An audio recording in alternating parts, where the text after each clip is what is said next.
Okay. Mmm. I love the sesame-based Asian dressing. No? No?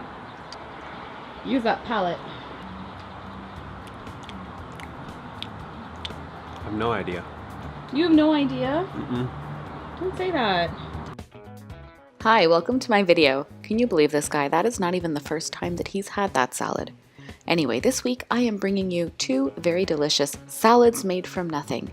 And the reason why I say that is because all of these ingredients came either out of my pantry or my fridge, and I didn't shop for them specifically. And you might have some of these too. So how many times have you opened your fridge only to be met with what looks like nothing? Well, I have gotten so good at making something out of nothing that I have decided to make a whole playlist dedicated to this topic. We always have certain staples at home, including tomatoes, onions, herbs, lemons and limes, frozen and canned ingredients, as well as spices.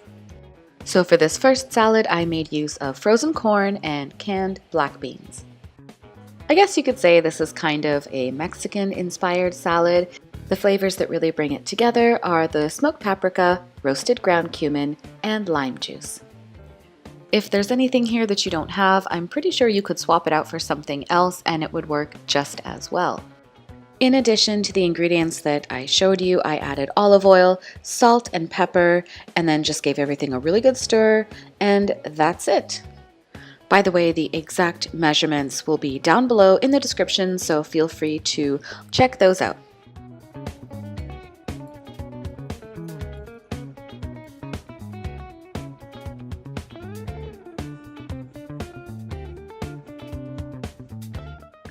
This is so easy to whip up. You could take this to a potluck if you had to, or just enjoy it at home with some nachos, or even just like crumble the nachos right in there. That would be great too. All right, moving ahead, salad number 2 is a Greek-inspired salad. It's made with orzo, which if you've never seen that before is a pasta that's shaped like rice. And this also has tomatoes and onions. I think there's probably a theme that you can notice here. And a couple other things to give it a very unique flavor.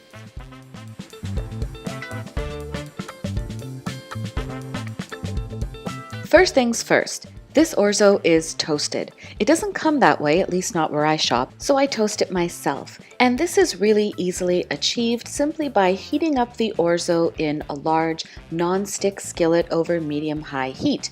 I like to keep mine moving so that it doesn't stay in any one spot for too long, and before you know it, your orzo will have attained a very beautiful brownish color, and it will even emit a slightly nutty aroma. That's how you know when it's done. Now, in addition to the orzo, I'm adding my staples, as well as both green and black olives, crumbled feta, lemon juice this time, and my herb of choice is parsley. You do have to cook the orzo, so just do that according to the package instructions, and then add that along with everything else to a big bowl and combine it all together. Of course, if there's anything here that you don't have and you need to swap it out, definitely do that. I would have preferred to have used cherry tomatoes in the salad. I think that would have looked really pretty, but I didn't have those, so I just used the other half of my Roma tomato. And then of course I added olive oil, salt and pepper, and then gave it the old mixa.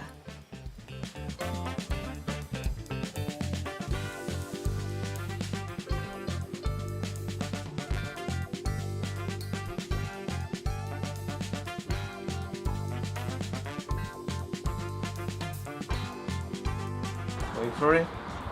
And try our orzo. Very refreshing. It's refreshing? Very nice. It's great. Next one. Happy colors. Yeah, this is a really colorful one, eh? Yeah. And gluten-free. Like, I like what you did there. You did red onion, green onion, and the green is parsley. Yeah, versus cilantro, right? Very clever. Well, thank you. Well, hello again. I thought I would just, if you're watching at this point, thank you very much for sticking around. I thought I would just show you actually a couple things that I do have in my fridge at all times, or I would say most of the time.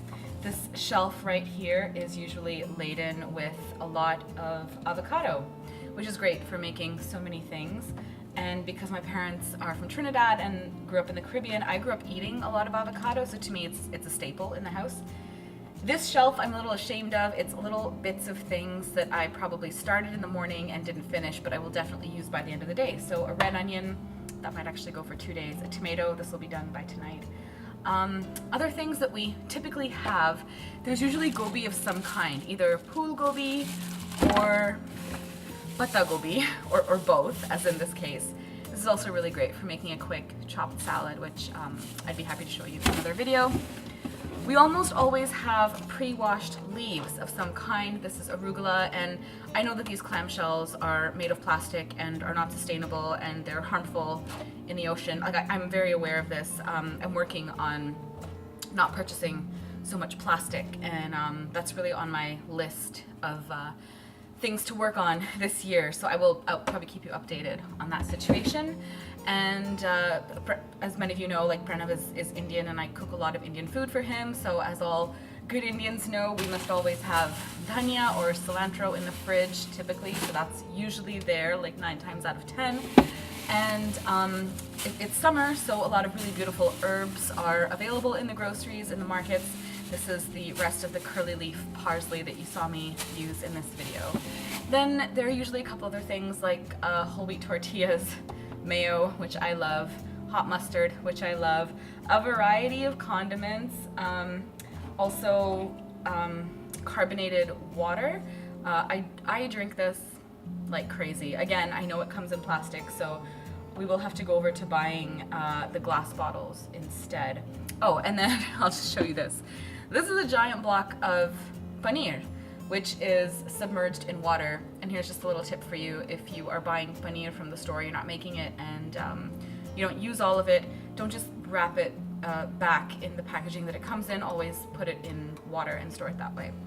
And then the last thing is we have this pint of really beautiful, organic, and locally grown strawberries right from Ontario, and they are so fragrant and fresh and beautiful, and I'm probably just gonna wash some of these right now. So that's what's typically in my fridge. It's not usually empty. Sometimes it gets empty, but as you saw in this video, there are a lot of things that I can usually make in spite of having a somewhat empty fridge. Oh, gotta go. Bye.